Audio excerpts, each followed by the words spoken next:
Je voudrais être une sorte de passeur, parce que j'ai 2 souvenirs que je voudrais transmettre sur cet ami de 50 ans. Il y a une 30aine d'années, nous marchons en forêt, nous aimions ça, et son chien disparaît. Et nous continuons à le chercher, on ne le retrouve pas, et au bout d'une demi-heure, je vois sur ses joues des larmes.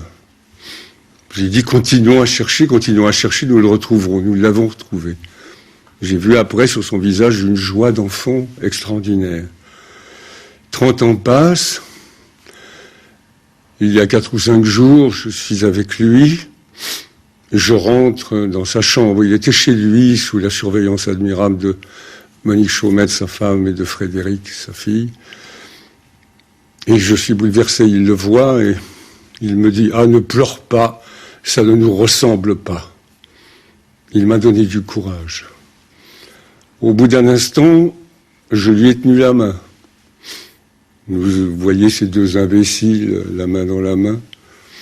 Un jeune médecin est entré et il a souri en nous voyant tous les deux vieux comme ça, la main dans la main. Ça m'a donné du courage de sourire de cet homme, de ce docteur. J'en avais besoin. Le courage de lui dire « Est-ce que tu as peur? Est-ce que tu es angoissé ?»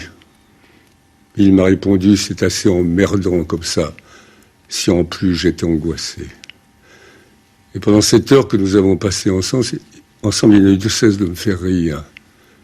Ça, c'est l'élégance, ça, c'est un seigneur.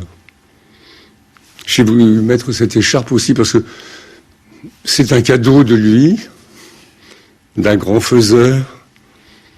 Il me l'a offerte, il aimait beaucoup offrir ce que la vie lui avait donné. Il me dit « Tiens, imbécile ». Il m'avait comme adoubé à l'élégance en quelque sorte. La presse dit c'est la mort d'un seigneur.